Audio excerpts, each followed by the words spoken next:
చిన్ని చిన్ని బొండాలు ఆర్ పునుగులు అంటే ఎంతమందికి ఇష్టం? ప్రాసెస్ తెలీదా? అయితే నేను చెప్తాను రండి. హాఫ్ కప్పు పెరుగు తీసుకొని అందులోనే హాఫ్ టీ స్పూన్ వంట సోడా వేసుకొని కలుపుకొని పక్కన ఉంచుకోవాలి.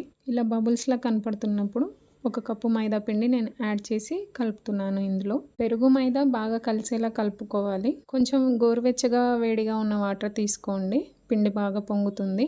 హాఫ్ కప్పు నుంచి ముప్పావు కప్పు దాకా వాటర్ అనేవి పడుతుంది.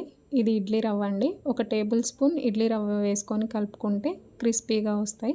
ఇలా ట్యాప్ చేస్తూ పిండిని కలిపితే మంచిగా వస్తుంది పిండి అనేది. కొంచెం జీలకర్ర, సాల్ట్ వేసుకొని కలుపుకొని ఇంకొకసారి ఇలా ట్యాప్ చేస్తూ కలపండి. ఎయిర్ ఫామ్ అయ్యి బోండాలు అనేది మంచిగా వస్తాయి.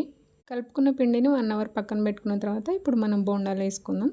చేయిని ఇలా వాటర్తో తడుపుకొని చిన్న చిన్నగా కొంచెం కొంచెం పిండి తీసుకుంటూ ఇలా బోండాల్లాగా వేసుకోవాలి. ఆయిల్ అనేది చాలా హీట్గా ఉండాలండి. అప్పుడే మనం బోండాలు వేస్తూనే ఉంటే వాటంతట అవే పైకి ఇలా వచ్చేస్తాయి, లేకపోతే చతికిల పన్నట్టు కిందే ఉండిపోతాయి.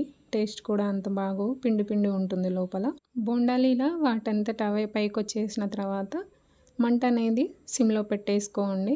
అప్పుడు క్రిస్పీగా వేగుతాయి, లోపల పిండి పిండి ఉండదు. మనకు చాలా బాగుంటాయి టేస్ట్ కూడా. బోండాలు అనేది బ్రౌన్ కలర్ షేడ్లోకి వచ్చాక తీసేసుకొని సర్వ్ చేసుకోవడమే. మీరు ఇంట్లో ఫస్ట్ టైం ట్రై చేస్తున్నా చాలా బాగా వస్తాయి. ఒకసారి ట్రై చేసి ఎలా ఉందో కామెంట్ చేసేయండి నాకు. మీకు ఈ వీడియో నచ్చినట్లయితే లైక్ చేసి షేర్ చేసి సబ్స్క్రైబ్ చేసుకోండి.